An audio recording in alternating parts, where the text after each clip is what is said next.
Welcome to Manager Tools. Interviewing on Zoom. This cast answers these questions.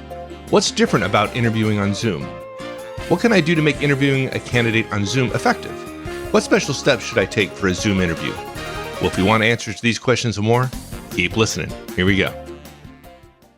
Folks, if you haven't heard, in honor of our 15th anniversary, we are going back to the future, back to our roots, and offering some serious incentives in our licensee product. Now, licensees will get access while they're licensees to the interviewing series, the resume workbook, first job fundamentals, and some more of our digital products as well. We want to incentivize you to become a licensee. Licensing is a great model for us. It allows us to reinvest, like we did recently, spending $300,000 on Roadmap. We want you to be a part of the community. If you're not a licensee, that's okay. The podcasts are free, but next time you meet a licensee, you should thank them because they're paying for your benefits.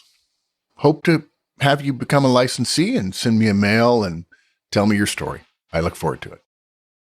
This is a timely topic, Mark, interviewing on Zoom. Yeah, I've not had a single person write me on this, and I've been meaning to get to it for like 6 weeks. So, well, I can understand why you would not get questions on it because it's just so simple. You just schedule the call. And then you install the software 5 minutes before the interview. I know. Yeah, keep going. I think I told the story on air of my good friend here, golf buddy, who told me he had to finish our golf round perhaps a little early in order to get to his 40th reunion of his Harvard Med School class. And he turned to me and said, "It's a Zoom call. How do I do that? Do I just dial in?" I said, "No, you need to get the app." And he said, "So I can't do that. I can't do that from my phone." I said, "Well, not if you want to see people." He says, "Oh, you could see people." Okay, dude. If you're a spine surgeon, it's all good, right? You don't need Zoom. Yeah, you don't have to be smart in everything. Yeah, I mean, we're basically right now living in a Zoom world, and no offense to Teams or Skype or whatever Google's latest name of their product is. I'm sure it's excellent. Video interviews are here to stay this time. In my opinion, video interviews are exceptionally smart. It reduces cost while maintaining high quality.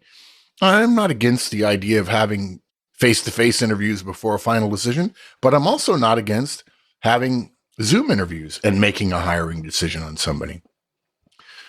So, what's our outline? First of all, you need to do better preparation. You need to send a Zoom link and instructions in advance of the call, and it matters who sends those, by the way. You need to be in the room, in the Zoom room, I guess we can call it, in advance, particularly if you're going to use a waiting room, which we recommend you do. There are some things you need to do about controlling your environment. And lastly, yes, it's completely appropriate to evaluate someone's preparation over a video call. Okay, let's talk about doing better preparation. I think this is a place where a lot of people fall down and they look unprofessional and have bad results as a result of lack of preparation. And the preparation is different, of course, than if you were doing it person to person or on a phone. And I think people make mistakes. Well, it's just like, it's the same level of preparation. Interview on the phone, right? And that's not true. Oh, dude. Yeah, that would be funny. Yeah, I remember years ago, this is 50 years ago, AT&T was thinking about doing video phones, and people said, "Well, I'll have to get dressed to answer the phone." And I'm not sure that's a good thing. So what people forget is one of the things that happens in our minds as professionals is in many situations you're in, there are multiple contexts playing out in that situation. If I'm in a meeting with my boss and the meeting is about operational goals, that's a different meeting than an operational goals meeting that doesn't include my boss because there's a boss context overlaid on that. Same thing true with Zoom interviewing. People think, oh, it's an interview, so I'll prepare the way I prepare for other interviews. But the context of face-to-face interviewing in person is different than using Zoom or again, other video platforms. When you're at your desk, you can easily find a candidate's resume, at the last minute, whatever. Looking around for a resume while you're on camera comes across like you're not ready. They'll forgive you for walking back to your desk if they're at your desk and you reach and find your resume, which says, I had it here. I just didn't want to leave it on my desk all morning until you showed up. Comes across very differently in video interviews. By the way, Mike, it just occurred to me. Do you know the first time I had a conversation with somebody about video interviewing, it was almost Cisco telepresence level stuff, was 1996. People think, Zoom is new and, video interviewing and so on. Yeah, no, 96, 2006. So 25 years ago. Wow. Funny. You were cutting edge. You were cutting edge. Oh, cutting edge. Yeah. Somebody called me and says, I'm in absolute panic. I have to do a video interview. What do I do? I said, oh, come on. This can't be hard. Luckily, I had been in some meetings with telepresence or the equivalent back then and knew there were certain things that just you don't realize they exist until you go through a few video meetings, whatever context they might be. Yeah, I remember the days when the I think it was telepresence or whatever it was, the video conference we had in the building. You had a special room. Yeah, exactly. You go to that room, and if you could get access to that room, you were you were somebody. You were somebody. So the context is different. So here are some of the ways you need to be careful. You need to know what steps your candidate has gone through already, where they are in the process. You shouldn't ever ask a candidate about where they are. They draw the conclusion that you don't know. They assume that your organization has built a reasonably effective process and you have value because you understand where you are in the context of that process. Look, face-to-face interviews are usually the last step in a hiring process. If it's the last step, the candidate will have jumped through more hoops, right? You'll likely be more aware of the hoops they've gone through. Sometimes face-to-face interviews require travel and logistics. That means more screening has probably been done before a final interview that is also being done on Zoom. On the other hand, a Zoom screening interview, which certainly you could do, you would have a completely different expectation in that discussion. You wouldn't be shocked if the person was immediately wrong for you if you're doing a screening interview. If you're doing a final interview and within 2 minutes you think this person is way wrong, that's not a good sign. There's discussions to be had about what went wrong there. Assuming we've had multiple steps in the process because you're a highly professional, smart, effective manager, and you've followed the Effective Hiring Manager book's guidance regarding the process and how to make it effective. So Zoom interviews are relatively low impact, but they may be used in a context that is, this is the final step. You need to know that, okay? It's so easy for managers because of physical distance in part, and because of lack of physical presence, it's easy for us to take a Zoom interview less seriously. But again, the seriousness of the interview ought much more be judged based on where they are in the process, how close they are, how many resources we've already expended, rather than the technology we're using, whether it's a cab or a Zoom software on our desktop or laptop.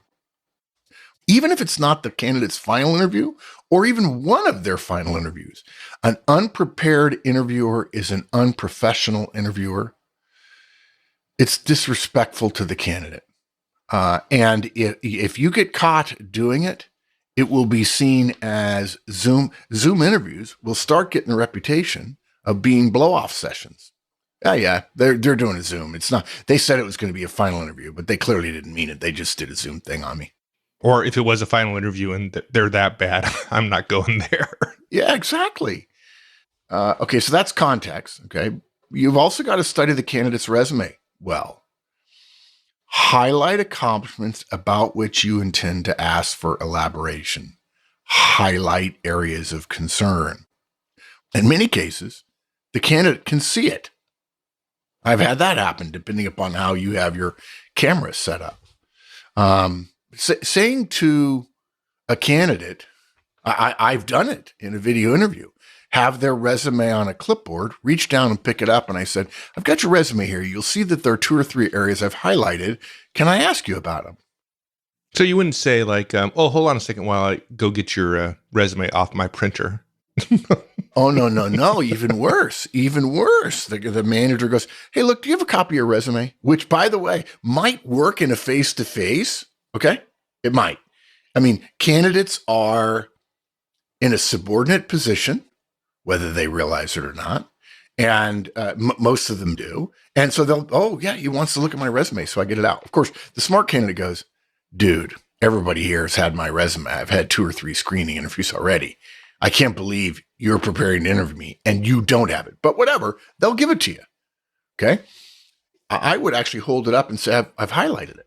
And not because I wanted to show them why I'm asking the questions, but because I wanted to show them we're prepared. Mm-hmm. We're professional. I've done my homework. You know, there are a lot of situations where people assume one group in a meeting, for instance, has to do their homework, but the other group doesn't. I don't know. The guys I look up to, the people I respect, they do their homework for everything. Okay, so knowing a candidate's background well is the hallmark of a well-prepared interviewer.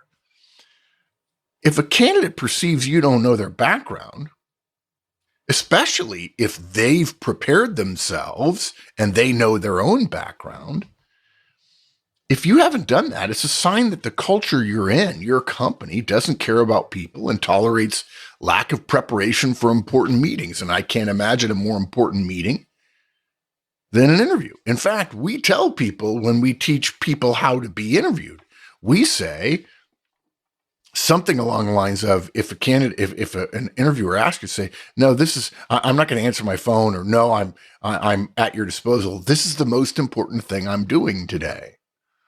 And think about it a step further, guys. Don't apply this to all candidates. Let's apply it differentially to 3 groups: the best candidates, the average candidates, and the worst candidates. The best candidates, the ones you should be most interested in impressing, are particularly sensitive to unprepared interviewers' lack of respect. It's not that they're prickly or that they're thin-skinned. They have more choices. Maybe I shouldn't say they're sensitive.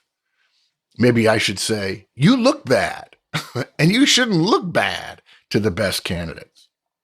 Okay, most of you will know this next one because it's standard guidance from us.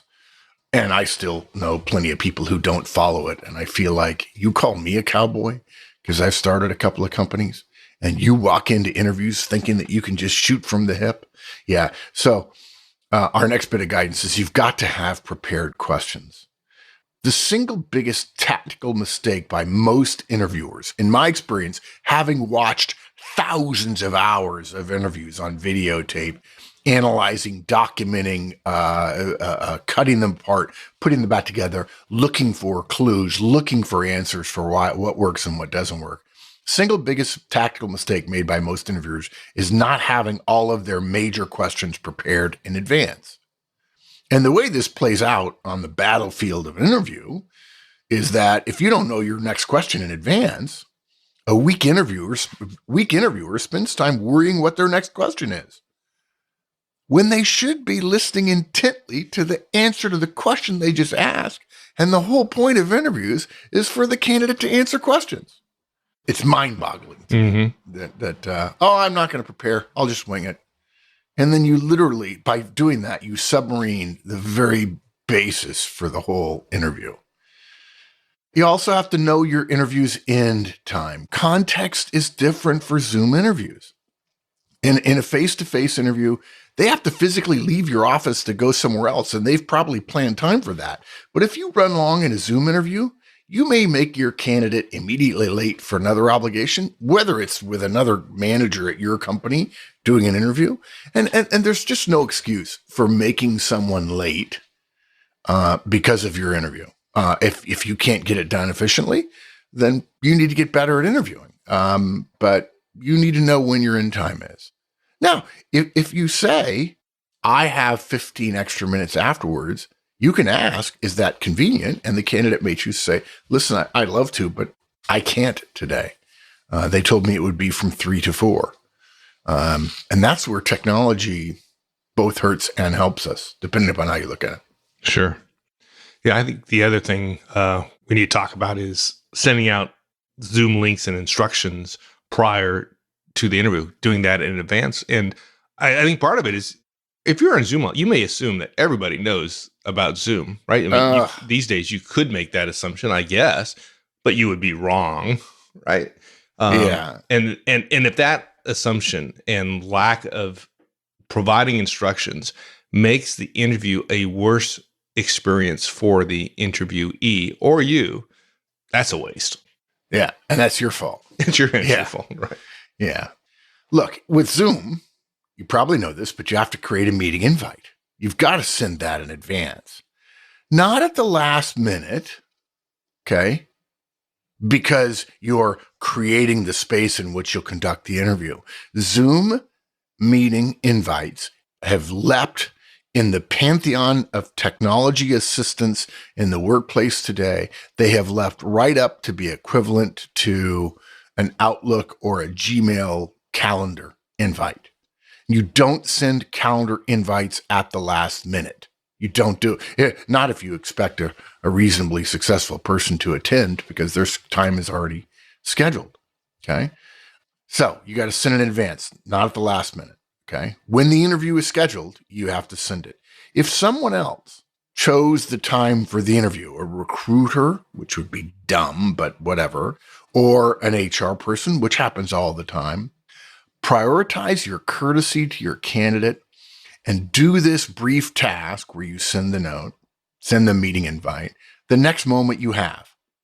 Look, if a scheduler arranged something on a Sunday, you come in and Monday morning you see the invite there. It's fine then to send it Monday morning. But an interview set up on Monday for the following Monday, it's set up on Monday, and you don't send, you've told them it'll be at 2:00 on the following Monday, and it gets set up, but you don't send the invite until they know in their mind that it's Monday at 2:00, but you don't send the Zoom invite until Friday. First of all, you're not that busy. It doesn't take that long. And it sends a message that this is unimportant. This is a detail I didn't want to deal with. And I finally had to do it on Friday because I've got to do it at least, the business day before the actual interview. It looks sloppy and unprofessional. Look, I'll go a step further about Zoom events, and Zoom meetings. If you didn't create the meeting, you need to make sure you have control over the room to do what you want. Depending upon how you have your accounts set up, for instance, if the scheduler used his account and sent out the meeting invite, it's their meeting. It's not your meeting. You may not have the privileges you need to make changes if something comes up. Here at Manager Tools, we found ourselves, and we've heard from many other people too, that they get used to their own settings. Things like waiting rooms, which we recommend, and recording, that could trip you up because you don't know what the settings are for the person who scheduled the meeting. And if there's a problem in the meeting, you can't change the meeting. And it looks bad. You say 2:00. You said to be ready at 2:00. I'm ready at 2:00. Where are you? I know nobody cares about punctuality anymore, but we do. It's not helpful to anyone for you to look like you don't know what you're doing in the first 5 minutes of a call. You spazzing around, getting all your settings correct, which takes 5 minutes, that you couldn't do that in the 5 minutes before the top of the hour? How's that coming across? I would argue not well. And in addition to sending meeting invites in Zoom, one of the things we've learned here, and this is real time, I don't have data for this, but what we've learned here is Zoom meeting invites essentially cause a very quick scan of what is this meeting and is it at the time I thought it was going to be? And then let me check my calendar. And does the person who's sending it have the authority to compel me? Or am I interested in doing this? Right? That's all. There's a bunch of other stuff in a Zoom meeting invite. There's a bunch of other stuff in a Gmail calendar invite. Nobody reads it, dude. So if you're not sending other instructions separately, then you're missing out. And that's especially true for a younger candidate, somebody with less experience. They might be familiar with Zoom, but this may be their first interview using Zoom. So this is not a chess game. It's not a football game, okay? In other words, we're not going to reveal our I can't reveal my strategy. My strategy is my competitive advantage. We're not competing here. In fact, we're trying to communicate in order to collaborate, which is pretty much not competition, okay? So tell your candidates always what's going to happen. Tell them in your email. You'll be there at least 5 minutes early.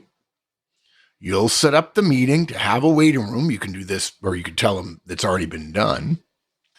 By the way, a waiting room is standard for most Zoom accounts. So you tell them, when you're in the waiting room, I'll have gotten a notice that you're there, but I'm not going to join you. And by that, I mean accept you out of the waiting room until the start of the interview, or maybe a few seconds before. And by the way, if you don't know it, if you're using a waiting room where you've never seen it or you've never managed your own meeting, you'll get a notification on Zoom. If you're there 5 minutes early, the moment they pop into the waiting room, if they tried 10 minutes before and you're not there and you haven't opened the room, they won't be able to. It won't have started yet. But once you're there and the waiting room now exists, you'll get a notification that tell you they're in the waiting room. Can't miss it. It's red. Tell them in the email how long the interview will be. Tell them what you're going to do.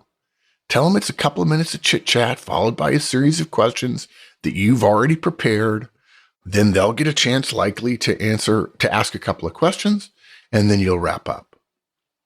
Nothing fancy, but it will A, allay their fears a little bit, and B, show them that you are prepared, that they are important, that you respect them, that you respect their time. These are simple things to do. If you're doing an in-person interview, you wouldn't want to walk into the room late, right? You'd want to be on time. And being on time means for Zoom, you need to be there early.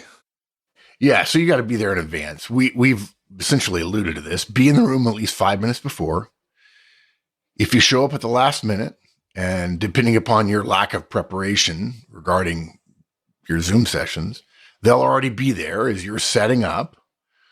That just looks like they're an afterthought, dude. Not the most important part of your day. And you'll look unprepared. Again, for some, that's fine, but not for the best candidates, not for the ones you're most going to want to hire. Don't do it. To all our friends in Washington and on the Hill, Manager Tools is coming to your city soon. We'll be in Crystal City, July 14th and 15th, with our Effective Manager and Effective Communicator conferences. Though we may be but a little group, we are fierce. Register online today at manager-tools.com/training to reserve yourself a seat. Our next thing we're talking about is controlling the environment. What do you mean by the environment, and what do we need to do? So when somebody comes to your office, face-to-face interview, your context, the physical space, the time of day, the hum of the office, all these things that go into the environment around you, the context kind of controls itself. You probably have limited space. You're going to be in your office chair. You can't rearrange the whole office. And, of course, the candidate's head can swivel and see a lot of other things and put your office in context. But in a Zoom call, they don't have the rest of your office area to fit your context into. They're getting a narrow window into you. For heaven's sake, clean up behind yourself. I mean, I don't care who you are. I mean, okay, if you are the Nobel Prize winning technical fellow, if you're, isn't it Alan Kay, Mike, the guy who invented, or Doug Engelbart? Didn't Doug Engelbart invent the mouse? Right? I think Alan Kay and somebody else invented Ethernet. Okay, guys, if you did that, your office can look however you want. Well, you got to know, I think you got to know, or you worked with, or you were in meetings with Vint Cerf. I knew right? Vint, yeah. And he had a pretty nice office, I'm sure, out in, where was it? It was out east of you. West of Ashburn. Yeah, Ashburn. And in that new building. Mm-hmm. And I imagine Vint could pretty much do what he wants. And I'm not going to tell you who. I told you Doug Engelbart and Alan Kay were guys, but I'm going to leave Vint out of it. You see if you can figure out how great Vint Cerf was, how important he was. Vint was a great guy and unconventional. And yeah, see, I know. I've seen his office. I can tell you some meetings. It wasn't corporate professional. So, guys, if you're Vint Cerf, that's VINTCERF, or Doug Engelbart or Alan Kay, you do what you want. Otherwise, welcome to the human race. So, know what's in your background. We actually would argue in some cases, it might be better to not interview from your cubicle if the view behind you includes a busy hallway, a walkway, or some other noticeably distracting situation. Take your laptop and go somewhere else. Now, look, your lighting as well might be fine for office work, but Zoom and other video systems can be pretty funny. I think the software in Zoom and generally in Skype and Microsoft Teams, I feel bad about talking about Zoom because I love our friends at Microsoft, but we don't like Teams. I think if we were a much bigger corporation and we used Office and Outlook and Exchange and so on, Teams might fit in so perfectly, it'd be hard to argue with. But regardless, the software is good. It does sort of fuss with the lighting in a way that's awkward at times. I don't think everybody has to go out and buy those fancy circular lights that are used for soft tones on your face and so on. I just don't think we should be asking people to do that. And frankly, most software development engineer managers I know be like, yeah, I'm not going to do that. But look, how long would it take to do a 30-second practice Zoom call? You could ask the person in the next cubicle to make sure your lighting isn't too dark or too harsh or whatever. Yeah, you don't want to be that anonymous guy in the Kellogg Frosted Flakes commercial, Tony Tiger thing, where you just see a dark face talking. Yeah, I can tell you how long a 30-second practice call will take. It'll take about 30 seconds. And another thing too, know how far to sit away from the camera. Don't get too artsy about it. I've discovered that I have a tendency to lean forward. Big surprise. When I'm delivering, I delivered yesterday the first of 4 sessions to a bunch of genetic wheat breeders. It's just a really cool group spread all across the world. And I looked, and everybody else is. I thought you were going to start calling them mouth breathers or something. No, wheat breeder. No, these people are geniuses. I know. I mean, you got to. I mean. Yeah, Ed Sousa, the guy who is there, who runs the show. You've got people in Australia, in Victoria. They've got people in Saskatoon. They've got people near Fargo, North Dakota. They've got people in Lincoln, Nebraska. And it's cool. I think it's really cool what they're doing. But my point is, I was kind of getting into it. I'm talking about one-on-ones. And so I leaned forward a little bit. And I noticed that, first of all, everybody else is leaning back. They're the audience, right? They're not going to be as intense as I am. But I noticed when I went forward a little bit, my face immediately, just because of the way the lighting is in my office, got very washed out relative to what it was if I was 6 inches further back. It doesn't take long to figure that out, guys. Learn that. Do a quick test. You'll understand.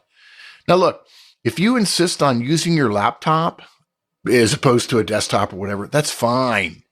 I would argue that laptops were the first fetish before iPhones were. People just get enamored of them. But if you don't prop that laptop up on at least a foot of books or whatever it is you use to prop it up, your candidate is going to spend the entire interview looking up your nose. And there's no way you come off good in that. And I'm pretty certain, again, you're not Alan Kay. You need all the help you can get. Dude, we all do. And you may not think that's any big deal, but see if you don't form a slightly negative judgment of a candidate if they look down their nose at you during an entire laptop open video interview where you're seeing their chin and their nose and their eyebrows, but not really getting a sharp read on their facial expressions. Something else, let people around you know you're interviewing. Otherwise, you look like you're in any other meeting and you're going to get interrupted. Now, look, it's probably not a big negative for the candidate's perception, but time is your enemy in an interview, right? A 2-minute interruption in a 60-minute interview bugs me. And there's almost no interruptions that don't take 2 minutes. It's the difference between them getting to ask one question of you at the end of the interview. So again, this is a simple thing to control your environment. Please worry about your audio. Just so you know, at Manager Tools, we would not conduct a Zoom interview here without using our Jabra wireless headsets that has a boom microphone, like we worked in a call center. You're just making it more complicated. I mean, most computers come with an internally built microphone and speakers. I mean, just turn them on. You're good. Yeah, good. Do you like people, Mike? Are people, I mean, do you I like people. They just don't like me. Do you have any friends? Yeah. Do you have any friends? Oh my God. Because I call them on a speakerphone and yes, they can't understand a word I'm saying. Like a story a number of years ago, a client whom I really admire and like, who's just a genius, literally a genius. We had a phone call set up to talk about the engagement we were going to do. And I wanted to ask him some questions about who was going to be there. And he said, okay, call me at this number. So he said, I called him at his number. He says, hey, Mark, this is my cell. I want to call you back from the desk phone I'm at. I didn't know where I'd be, so I gave you my cell. No problem. So I gave him my cell number. He immediately called me back from a desk phone in the office he's in and put me on speakerphone. Like, dude, if you weren't the client, which he was, and I admired and respected him, I would have been like, no, I don't know. If I call you and you're on the speakerphone and you're doing other stuff, I'm probably going to say, you know what? Call me back when you have a minute for me. And if you don't ever have a minute for me, well, probably not the end of the world. Right. The whole point of this, guys, is don't let the audio quality be between you and the candidate. That you should, yes, it should never be thought of, right? There should never be a point like I can't understand what you're saying, or there's background noise or anything getting in between you and the candidate. I don't even think that way. I'm not thinking about avoiding mistakes. I'm thinking about accessing failure or success. And that means I want them to think, I want them to have the best audio quality from me they can get. So, for example, AirPods are incredibly convenient, easy to connect to Bluetooth to your laptop, but they sound not great. And the upgrade, they still sound not great, guys. Don't get me wrong, they're fantastic compared to other stuff, and they're wireless. That's great. But the question isn't how many bells and whistles they have. The question is, how do you sound? And you don't sound like you're on a phone, a wired phone, a wireless phone, or a boom microphone wireless headset. They're only slightly better than a speakerphone, in my estimation. I should probably say here, we love our friends at Apple. I'm thrilled to have a pair of AirPod Pros. I love them. And they're not ideal for this. They're ideal for almost everything else, but not for this. And you would notice if your candidates used them. Wired headphones sound better, but I would argue wired headphones are a physical hassle. I must be the only human being, Mike, in the world who thinks when I'm out playing golf and I see people running up and down 17-mile drive, which is pretty much the greatest jog. If you live around here and you get to jog up and down 17-mile drive in California, count yourself lucky. And all these people running, and they're holding their phones in their hands, and they have wired headsets to listen to, I assume, to music or maybe to management podcasts. But I mean, if they take a trip, the first thing that's going to happen is their hand's going to fly open. And now their phone's flying around. Maybe they've got fantastic OtterBox super special protection, but then they've got to deal with that thing, with the wires on the headphones. I mean, particularly since you could buy a little teeny iPod Nano, you could probably slave that, maybe not a Nano, but an iPod Touch or whatever the small ones. You could do wireless Bluetooth to wireless headphones pretty easy. Maybe they're a lot more expensive. I don't know. But anyway, as Mike alluded to at the start of this bit about audio, using a speakerphone is completely unacceptable. Using your computer. Actually, somebody told me once, I was using my computer. There's a microphone in the computer. And I said, yeah, that's what I mean. He says, no, you said speakerphone. This isn't a speakerphone. Like, yeah, it actually is.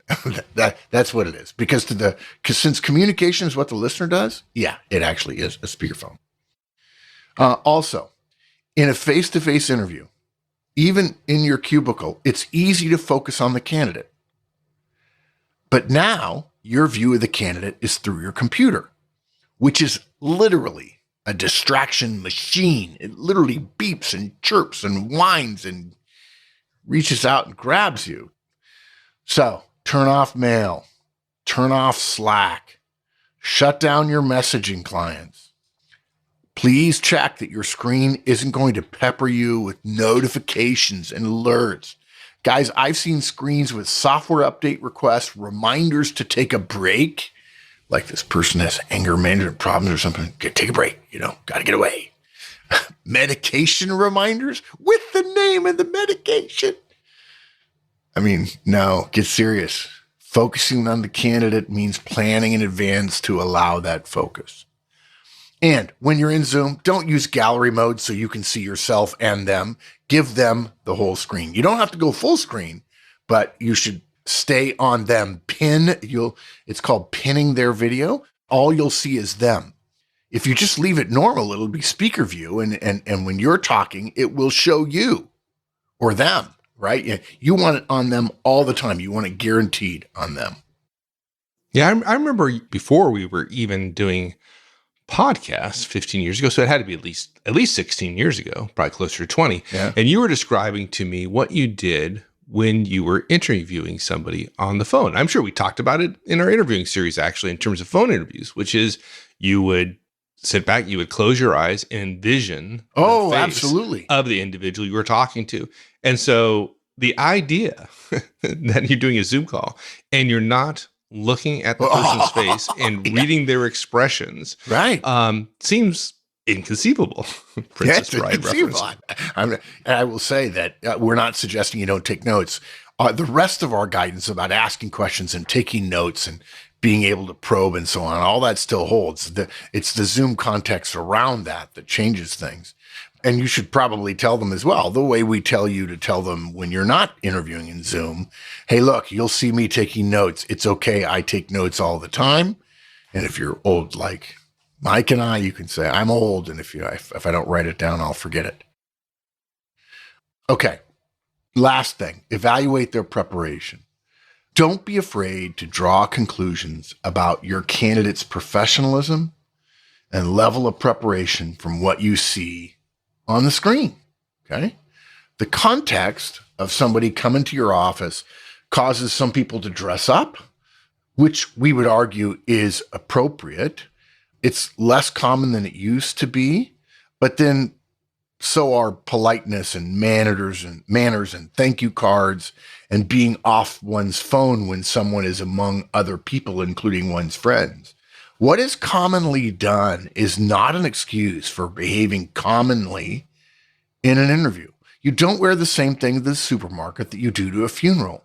And everyone knows that. Everyone understands that. And that just proves that not all contexts are the same, and different contexts require different preparation potentially in all aspects. Now, look, I don't care if someone's home looks like something small or less than you might expect. But guys, it should be clean. Okay. If they're wearing shorts because the interviewer will only see their shirt or blouse, classic, right? That's all well and good until inevitably they have to get up to ask their young child for a few more minutes to finish doing the work that they're doing. The child is not the problem at all. The problem is the ratty shorts they're wearing and the flip-flops they're wearing. I wouldn't hire that guy. You may disagree with me, and that's fine. There's one more candidate on the market for you, the one that I wouldn't hire because he or she didn't finish dressing up. They thought that dressing up was just an affect, an idea, a fake poster you put in front of yourself. I can't imagine not dressing up for an interview and then saying to the interviewer, this is the most important thing I'm doing all day. And since we recommend an interviewee say that, then the interviewee who does say it ought to behave as if that's so. Otherwise, if you don't behave as if something's so, you don't believe it to be true. Dressing up is showing respect for the importance of the process. And despite what people say, it's popular to say that's not the authentic me, but authenticity pales in comparison to respect for others in the history of mankind. Preparation shows respect for you, for your company, for the job, for the opportunity. Evaluate their preparation. And look, if you do all this stuff right, it will go like any professional interview. An evaluation of the rightness of fit of the candidate with your role, you, and your organization. And if you present yourself well, you're more likely to hire the best candidates. Before we go, this is off script a little bit, but I was just thinking about, folks, if you don't know, we have the Effective Hiring Manager conference that we do. All that applies to Zoom and phone interviews. All that's the same, right? That's all. Oh, yeah. None of that changes. There might be one or two things that are physically context-based, but yeah, it's all the same. In fact, Effective Hiring Manager Conference will include this guidance in the deck, and it will be covered at all future Effective Hiring Manager conferences because we assume a significant percentage, perhaps even a majority at various times, depending upon various states of health-driven lockdowns and so on. The majority of interviews will be done by video, by Zoom. Yeah. Yeah. So summarizing, guys, using Zoom to interview candidates doesn't change the core of what makes for good interviewing. It does change your preparation, and preparation always wins the day when it comes to interviewing, including prepared questions. It's reasonable for you to expect that a candidate be well prepared and familiar enough with the medium, in this case Zoom, to be able to handle a video interview easily. That doesn't mean you can't communicate with them about what's going to happen as a matter of courtesy, because the context will be slightly different than normal.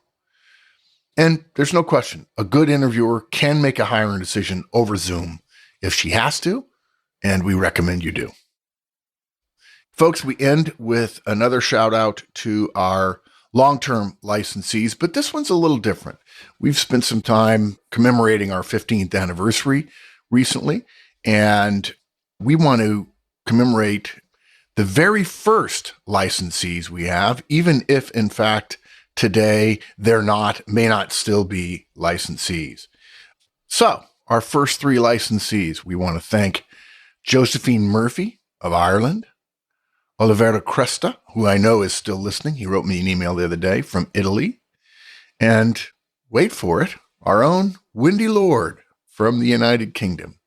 Josephine, Olivier, and Wendy, thank you. And if you're noticing, folks, all those folks are from Europe. And the reason why, Mike tells me, is I sent him a draft of the email the day before it was due. And he edited a bit, I'm sure, and then sent it out to everybody in the middle of the night.